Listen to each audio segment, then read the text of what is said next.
Hello বন্ধুরা, welcome back to my channel. কেমন আছেন আপনারা সবাই? আশা করি আপনারা সবাই খুব ভালো আছেন। আজকে আবার নিয়ে হাজির হলাম কিছু দুর্দান্ত কিচেন টিপস নিয়ে, যেগুলো জানা থাকলে আপনাদের প্রত্যেকটি কাজ খুব সহজ হয়ে যাবে। তো চলুন ভিডিওটি শুরু করা যাক। বন্ধুরা, আজকের প্রথম টিপসটি আপনাদের প্রত্যেকের খুবই কাজে আসবে, বিশেষ করে এই সময়ে গরমকালে আর বর্ষাকালে কিন্তু এই সমস্যাটি হয়ে থাকে। তো কি কাজে ইউজে আসবে চলুন দেখা যাক। একটা বাটিতে আমি নিয়েছি জল। এবার আমি কি করব, হাফ চামচ মতো সেই জলের মধ্যে হিং মিশিয়ে দিলাম। তো বন্ধুরা, হিংটাকে না ভালোভাবে জলের সাথে মিশিয়ে নিতে হবে। তো বন্ধুরা, হিং কিন্তু জলের সাথে ভালোভাবে মেশে না, তাই আমি হুইস্কারের সাহায্যে দেখুন ভালোভাবে ঘুটে দিচ্ছি, যাতে ভালোভাবে জলের সাথে হিংটা মিশে যায়। তো বন্ধুরা, হিঙের গন্ধটা খুব উগ্র হয়ে থাকে, যার ফলে আমি যে সলিউশনটা তৈরি করছি সেই সলিউশনটা দারুণ একটা সলিউশন তৈরি হয়ে যাবে। কিছুক্ষণের জন্য রেস্ট হওয়ার জন্য ছেড়ে দেবো, যাতে জলের সাথে হিংটি ভালোভাবে মিশে যায়। কিছুক্ষণ রাখার পরেই কিন্তু আপনার সলিউশনটি তৈরি হয়ে যাবে। তারপরে কি করতে হবে, একটা স্প্রে বোতলের মধ্যে এই সলিউশনটিকে আমি ভরে নিয়েছি। এবার আমি আপনাদের দেখাবো যে এই সলিউশনটার আমরা কোথায় ইউজ নেব। তো বন্ধুরা, বিশেষ করে যেহেতু আমি বললাম বর্ষাকালে আর গ্রীষ্মকালে প্রচুর পিঁপড়ে দেখা যায়। দেখবেন বাড়ির চারিপাশে পিঁপড়ের প্রচুর উপদ্রব।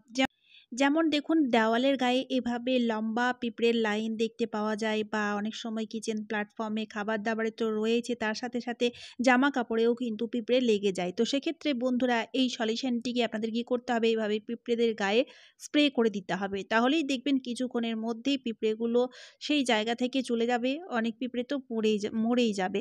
আর আপনারা এই সলিউশনটার ইউজ নির্দ্বিধায় যে কোনো জায়গায়, যেমন কিচেন প্ল্যাটফর্মে, গ্যাস স্টোভে, মানে খুব সহজেই নিতে পারেন। যেহেতু দেখুন ঘরোয়া হিং তো আমরা খাবার দাবারে ইউজ করে থাকি, ঘরোয়া একটা সলিউশন, তাই আপনারা সব জায়গায় ইউজ করতে পারবেন। কিছুক্ষণ পরে আমি আপনাদের দেখাচ্ছি, দেওয়ালের মধ্যে দেখুন একটি পিঁপড়েও কিন্তু দেখতে পাবেন না। আশা করছি এই ট্রিকটিও আপনাদের দারুণ কাজে দেবে। চলে এলাম পরবর্তী টিপস নিয়ে। বন্ধুরা, শসা, গাজর বা লাউ, চিচিঙ্গা এইরকম ধরনের যে সবজি বা ফলগুলো থাকে, সেগুলোকে ছিলতে কিন্তু খুব অসুবিধা হয়। বিশেষ করে আমরা যদি ছুরি দিয়ে বা বটি দিয়ে ছিলতে যাই খোসাটাকে, তাহলে দেখবেন সেই খুব ভালোভাবে ছেলা যায় না, অনেক টাইম লেগে যায়।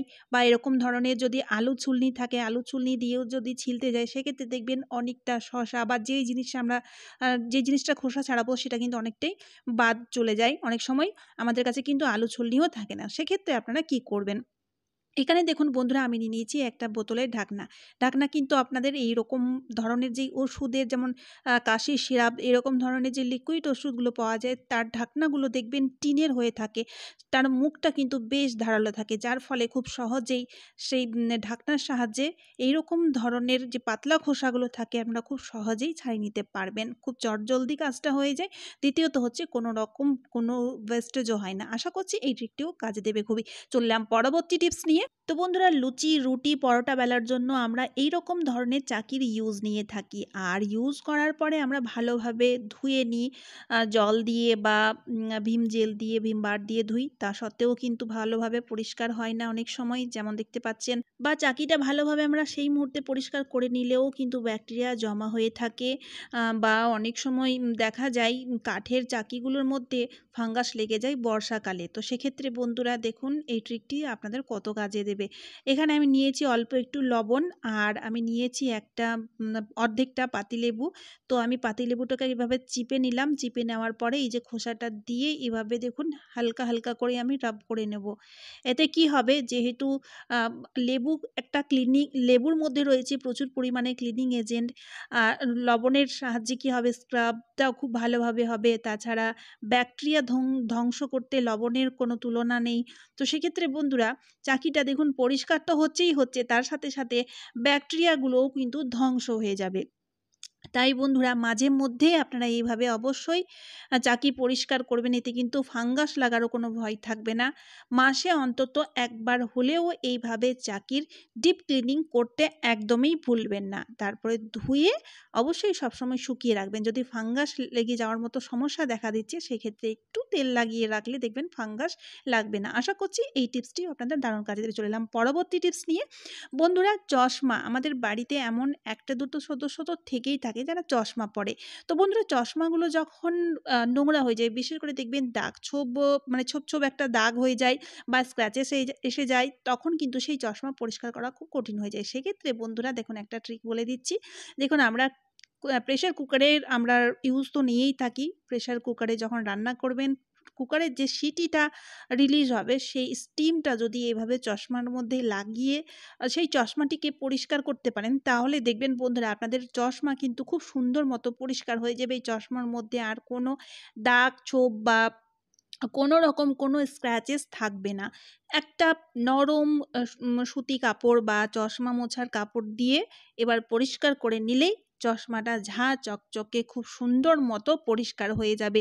চশমার মধ্যে না কোনো দাগছোপ থাকবে, না কোনো স্ক্র্যাচেসের দাগ থাকবে। আশা করছি এই ট্রিকটিও আপনাদের দারুণ কাজে দেবে। অবশ্যই ট্রাই করে দেখবেন। চলে এলাম পরবর্তী টিপস নিয়ে। বন্ধুরা, আমি এখানে নিয়েছি একটা মাস্ক। মাস্ক যখন ইউজ করা হয় যে আমরা সবাই ফেলে দিই, কিন্তু ফেলবেন না। চলুন এর একটা দারুণ ইউজ বলছি। আমি কি করব, এখানে দেখুন এক পাশ দিয়ে এর মুখটাকে আমি কেটে নেব, ঠিক আছে? মুখটা কেটে নিলেই দেখবেন একটা পকেটের মতো তৈরি হয়ে যাবে। তো এই যে দেখুন বন্ধুরা, পকেট মতো তৈরি হয়ে গেছে। তো সেক্ষেত্রে বন্ধুরা এবার আমরা এই মাস্কের ইউজ আমরা কিভাবে নেব চলুন দেখা যাক। আমি এখানে কি করেছি, নিয়েছি একটা ছোট্ট সাবান। তো আপনার কাছে যদি এরকম ধরনের ছোট্ট সাবান থাকে সেটাও নিতে পারেন, বা অনেক সময় দেখা যায় যে গায়ে মাখা যে সাবানগুলো থাকে অনেক সময় গলে যায়। তো সেই গলে যাওয়া সাবানগুলো তো অনেক সময় আমরা ফেলে দিই। তো সেই সাবানগুলো ফেলে না দিয়ে এইভাবে মাস্কের ভেতরে ঢুকিয়ে দিন, ঠিক আছে? যে পকেট মতো তৈরি হয়ে গেছে, পকেটের ভেতরে ঢুকিয়ে দিতে হবে। ঢুকিয়ে দেওয়ার পরে এবার কি করব, এই যে খোলা মুখটা আমাদের বন্ধ করে দিতে হবে। আর এই মুখটাকে বন্ধ করার জন্য মাস্কের যেই রাবার দেখুন, সেই রাবারেরই ইউজ আমি নিচ্ছি। চাইলে আপনারা রাবার ব্যান্ডও নিয়ে নিতে পারেন। তো এইভাবে ভালো করে দেখুন পেঁচিয়ে পেঁচিয়ে আমি মাস্কের রাবারটা দিয়ে মাস্কের মুখটাকে আমি বন্ধ করে দিলাম। আর দেখুন কত সুন্দর মতো করে এবার হ্যাং করা যাবে। তো এবার কি করব, দেখুন কলের গায়ে এইভাবে আমি ঝুলিয়ে হ্যাং করে দিলাম। তো এতে কি হবে, দেখুন আমরা যখন টয়লেট ইউজ করব, টয়লেটে যদি এভাবে হ্যাং করে থাকেন, টয়লেট ইউজ করার পরে যে আমাদের হাত ধোয়ার প্রয়োজন হয়, হাত ধুয়ে থাকি। তো সেই হাত ধোয়ার সময় এভাবে খুব সহজে আপনারা হাত পরিষ্কার করতে পারবেন। হ্যান্ড ওয়াশেরও কোনো প্রয়োজন পড়বে না। চাইলে আপনারা কিচেন সিঙ্কের মধ্যেও কিচেন সিঙ্কের যে নলগুলো থাকে না তার মধ্যে ঝুলিয়ে রাখতে পারেন। আর দ্বিতীয়ত হচ্ছে দেখুন মাস্কের যে অংশটা থাকে সেটা নেট থাকে, যার ফলে কি হবে, জল কিন্তু জমা থাকবে না। সবসময় কিন্তু সাবানটা শুকনো থাকবে, তাই তাড়াতাড়ি গলেও যাবে না। কেমন লাগলো আইডিয়াটি অবশ্যই কমেন্ট করে জানাবেন। তো চলুন আজকের মতো এই পর্যন্ত। যদি ভিডিওটি ইউজফুল মনে হয় তাহলে ভিডিওটি বেশি বেশি করে শেয়ার করে দেবেন, তারই সাথে সাথে চ্যানেলটিকে সাবস্ক্রাইব করে আমার পাশে থাকবেন। তো চলুন বন্ধুরা, আবারও দেখা হচ্ছে অন্য কোনো নতুন ভিডিওতে। টাটা বন্ধুরা।